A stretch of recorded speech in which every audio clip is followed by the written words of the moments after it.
So good morning student, it is video number 8 part 2 chapter magnetic effect of electric current class 10th। Previous video में हमने DC motor की construction को, उसके principal को, उसके rule को, उसकी डेफिनेशन को समझ लिया था। अब हम इसकी वर्किंग स्टार्ट करते हैं। तो ये नॉर्थ से साउथ एक मैग्नेटिक फील्ड होगा और ये यहाँ पर ये आर्मेचर रखा हुआ है, इसका नाम ABCD है। जैसे ही मैंने इस की को क्लोज किया तो यहाँ से डीसी बैटरी के पॉजिटिव से करंट चलना स्टार्ट होगा, ये करंट की डायरेक्शन आ गई। तो अब मैं इस आर्मेचर की आर्म AD पर Fleming left hand rule apply करता हूं। तो इस आर्म के लिए मैग्नेटिक फील्ड इस डायरेक्शन में है और मैग्नेटिक फील्ड कौन बताता है? 4 फिंगर। तो मैंने 4 फिंगर को कहां फिक्स कर दिया? मैग्नेटिक फील्ड की डायरेक्शन में। अब मुझे करंट की डायरेक्शन में कौन सी फिंगर यूज करनी है? Middle finger. तो ध्यान रखना, मैं इसकी डायरेक्शन को चेंज नहीं कर सकता, इसको रोटेट कर सकता हूं। तो मैंने करंट इस आर्म AD में अपर साइड है, ऊपर की साइड है, तो मैं इसमें ऊपर की साइड फिंगर करूंगा। तो देखो ये फिंगर किस साइड में है? करंट की डायरेक्शन में। और ये जो 4 फिंगर है ये किस साइड है? मैग्नेटिक फील्ड की डायरेक्शन में। तो अंगूठा जो थंब है मेरा वो कहां आया? इनवर्ड, इस ब्लैक बोर्ड के अंदर। समझ में आ रही बात? तो इस पे फोर्स आ गई इनवर्ड, अंदर की तरफ। बट क्योंकि ये ब्लैक बोर्ड है, यहां मैं 2 ही डायमेंशन शो करता हूं, थर्ड डायमेंशन शो नहीं कर सकता। तो इसलिए मैं थर्ड डायमेंशन के लिए स्पेशल टाइप के सिंबल यूज करता हूं, डॉट और क्रॉस। तो क्रॉस का मतलब है इनवर्ड, क्रॉस का मतलब क्या है? इनवर्ड, ब्लैक बोर्ड के अंदर। समझ में बात? इसको ऐसे समझिए, देखो कोई आपके सामने एरो चला रहा है, तीर चला रहा है। तो जब वो तीर आपकी साइड चलाएगा, जब तीर आपकी साइड आएगा तो आपको कैसा नजर आएगा? डॉट। लेकिन जब आपसे तीर दूर जा रहा होगा, समझ में बात? जब तीर इस ब्लैक बोर्ड के अंदर जा रहा होगा तो आपको उस एरो का बैक साइड का नजर आएगा क्रॉस। समझ में आ रही बात? कैसा नजर आएगा? क्रॉस। तो जब क्रॉस आएगा तो मतलब वो एरो कहां जा रहा है? अंदर। एरो अंदर जा रहा है मतलब कौन जा रहा है अंदर? फोर्स अंदर जा रही है। और जब आपको डॉट नजर आएगा तो मतलब एरो आपकी तरफ आ रहा है, मतलब मैग्नेटिक फील्ड इस बोर्ड से बाहर परपेंडिकुलर आपकी तरफ है। समझ में आएगा? तो इस आर्म पर magnetic field Fleming left hand rule लगाने से एरो किस साइड आया? अंदर की तरफ, इनवर्ड।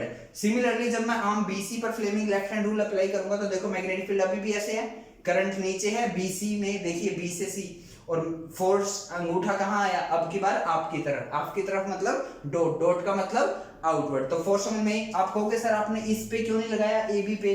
तो AB आर्म पर कोई फोर्स नहीं होगा क्योंकि AB आर्म मैग्नेटिक फील्ड के पैरेलल है।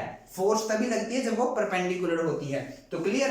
तो अब इस आर्मेचर पर सिचुएशन क्या हो गई कि फोर्स इस आर्म पर लग रही है अंदर की तरफ, इस पर लग रही है बाहर की तरफ। तो इसको आप ऐसे समझिए, देखिए ये बिल्कुल इसके साथ कंपेरेबल है। ध्यान से देखो ABCD, इस पर भी देखिए ABCD।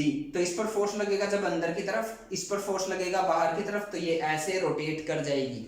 समझ में बात? ऐसे। तो 180 डिग्री रोटेशन के बाद सिचुएशन क्या होगी कि AD की जगह क्या आ जाएगा? पहले यहाँ क्या था? AD, अब क्या आ गया? BC। यहाँ क्या था पहले? यहाँ था पहले BC, अब क्या आ गया? AD। नजर आ रहा है? देखो दोबारा, पहले था ABCD। इस आर्म पर साइड पर फोर्स लगा अंदर की तरफ, इस आर्म पर फोर्स लगा बाहर की तरफ। तो रिजल्ट ये हुआ कि ये ऐसे घूम गई और ऐसे पहुंच गई।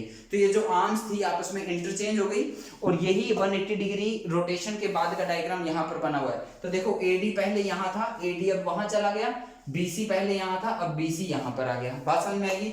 अब जब आर्मेचर की ये साइड आपस में घूमी तो इन साइड के साथ ये रिंग मैंने बताया था मूवेबल थी, तो ये रिंग भी घूमेंगी। देखो पहले R1 और B1 आपस में इंटरकनेक्टेड थे, R2 और B2 आपस में इंटरकनेक्टेड थे। मैंने बताया था ब्रशेस जो है वो फिक्स्ड है, B1 और B2 नहीं मूव करेंगी, फिक्स्ड कार्बन ब्रशेस तो फिक्स है। R1 और R2 बदल गए, अब R1 की जगह आ गया R2, R2 की जगह आ गया R1, तो इंटरचेंज हो गया। इससे क्या हुआ? इससे ये हुआ कि इस मोटर के अंदर जो आर्मेचर था उसकी साइड में, उसकी आर्म्स में करंट की डायरेक्शन चेंज हो गई। देखो कैसे चेंज हो गई? AD साइड में पहले करंट कहां से कहां जा रहा था? D to A। अब AD में कहां जा रहा है? A to D। BC में पहले करंट कहां जा रहा था? B to C। अब BC में कहां जा रहा है? C to B। समझ रहे? तो मोटर के अंदर करंट की डायरेक्शन बदल गई, किसकी वजह से? कम्यूटेटर की वजह से। यही तो रोल है कम्यूटेटर का।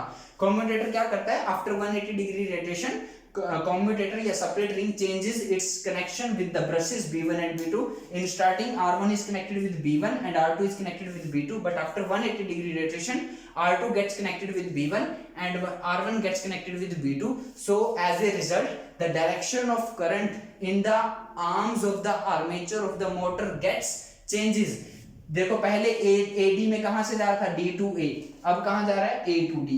पहले जा रहा था B to C, अब जा रहा है C to B। समझ में बात। लेकिन एक्सटर्नल सर्किट, जो बाहर की सर्किट, उसमें कनेक्शन चेंज नहीं हुआ, उसमें करंट की डायरेक्शन चेंज नहीं हुई। देखो पहले कहां जा रहा था, B2 to B1, अभी भी कहां जा रहा है, B2 to B1। और यही तो डीसी करंट की खास बात होती है कि डीसी करंट अपनी डायरेक्शन चेंज नहीं करता।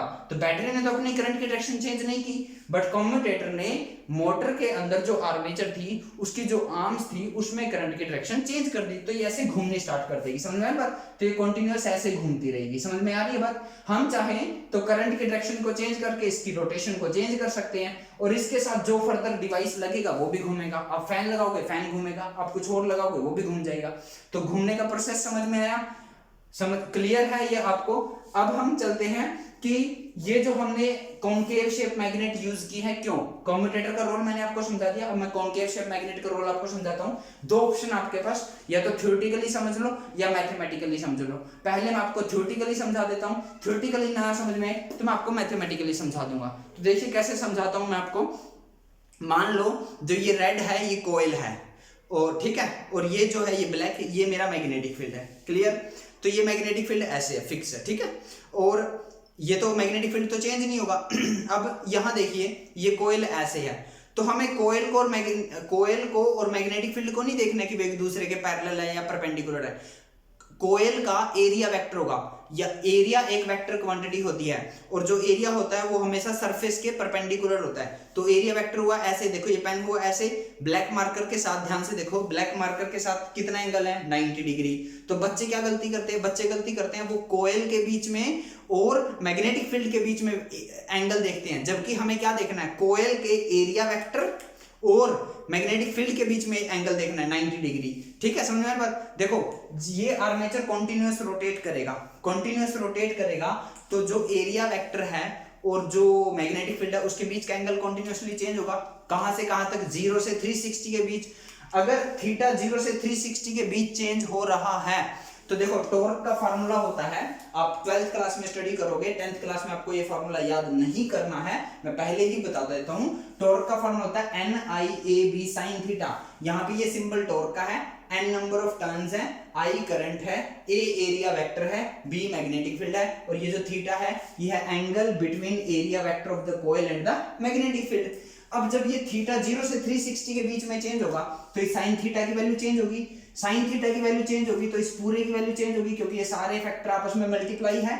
अगर ये सारे वैल्यू चेंज होगी तो इस टॉर्क की वैल्यू चेंज होगी। टॉर्क की अगर वैल्यू चेंज होगी तो वो जो रोटेट कर रहा है डिवाइस, वो कभी कम स्पीड में घूमेगा, कभी ज्यादा स्पीड में घूमेगा, कभी कम स्पीड में घूमेगा, कभी ज्यादा स्पीड में घूमेगा। लेकिन आपके घर में जो फैन या कोई और डिवाइसेस लगे हैं, क्या वो ऐसा करते हैं? नहीं, वो कॉन्टिन्यूअस रोटेशन करते हैं एक जैसी स्पीड के साथ। समझ में आ रही बात। तो वो एक जैसी स्पीड अचीव करने के लिए हमने कॉन्केव शेप मैग्नेट यूज किए हैं, क्योंकि कॉन्केव शेप मैग्नेट करने से रेडियल मैग्नेटिक फील्ड आ जाता है और ये थीटा फिक्स हो जाता है हर सिचुएशन में। अब आर्मेचर घूमते हुए कहां मर्जी रहे, ये थीटा तो हमेशा फिक्स रहने वाला है 90 डिग्री, ये फिक्स कर दिया हमने। समझ में आई बात।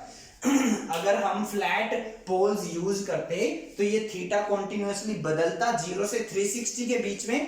अगर ये बदलता तो ये साइन थीटा बदलता, अगर ये साइन थीटा बदलता तो ये पूरी वैल्यू बदलती, अगर ये पूरी वैल्यू चेंज होती तो टॉर्क चेंज होता, टॉर्क चेंज होता तो जो रोटेशन की स्पीड है वो भी चेंज होती, कभी कम कभी ज्यादा। तो उस रोटेशन को फिक्स करने के लिए हमने इस थीटा को फिक्स किया।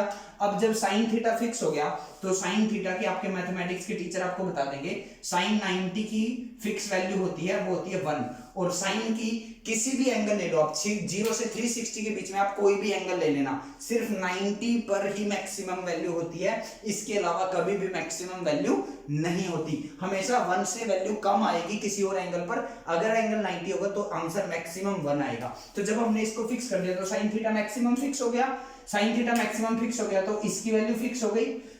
क्योंकि देखो हमने जो आर्मेचर ले लिया एक बार, उसमें जितने टर्न्स लेनी थी ले ली, एन फिक्स। हमने जितनी बड़ी बैटरी लगानी थी लगा दी, करंट फिक्स। हमने कॉइल का जो एरिया लेना था ले लिया फिक्स। हमने जो मैग्नेट का साइज लेना था वो ले लिया, तो उसकी वजह से मैग्नेटिक फील्ड फिक्स। और थीटा हमने क्या कॉनकेव शेप मैग्नेट लगाकर रेडियल मैग्नेटिक फील्ड यूज कर थीटा फिक्स कर दिया। अगर ये सब फिक्स हो गया तो टॉर्क फिक्स हो गया, टॉर्क फिक्स हो गया तो रोटेशन की स्पीड भी क्या हो गई, फिक्स। इसलिए फिक्स रोटेशन अचीव करने के लिए ही हम कॉनकेव शेप्ड मैग्नेट यूज करते हैं। आपको समझ में आ गया होगा इतने डिस्कशन के बाद। नहीं समझ में आया तो इस वीडियो को बार बार देखो, मैंने हर एक आंसर आपको अच्छे से प्रोवाइड कर दिया है। क्लियर? तो जब sin 90 फिक्स होगा तो टॉर्क मेरे पास मैक्सिमम आएगा और वो भी कितना आएगा, फिक्स्ड आएगा। इसी वजह से हम कॉनकेव शेप मैग्नेट यूज करते हैं। तो मैंने ये जो टॉपिक आपको 2 वीडियोस में कराया है, इसमें मैंने आपको पॉइंट्स में आंसर दिए हैं। डीसी मोटर की डेफिनेशन, उसका प्रिंसिपल, उसमें Fleming left hand rule apply होता है वो, उसके कंस्ट्रक्शन, उसकी वर्किंग, उसके यूजेस यूजेस आपको पता हो गया हर टाइप के फैन में, एग्जॉस्ट फैन में, सीलिंग फैन में, टेबल फैन में जो हमारे घर में सबमर्सिबल पंप लगे हुए हैं, मोटर है उनकी, उनमें लगता है, टॉयज में यूज होता है, क्रेन्स में यूज होता है, हर एक जगह पे, मिक्सी में यूज होता है, वॉशिंग मशीन में यूज होता है। तो ये हमारे इसके यूजेज हैं।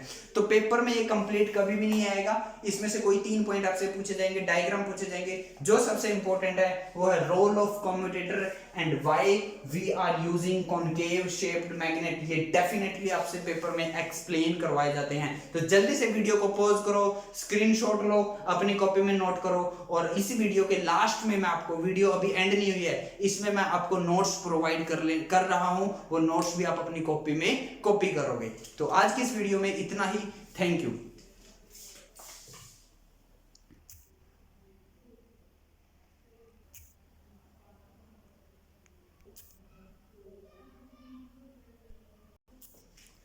सो आई होप आपने ये नोट्स को अपनी कॉपी में कॉपी कर लिया होगा। तो इसी वीडियो के साथ ये टॉपिक एंड हुआ। आज की इस वीडियो में इतना ही। Thank you.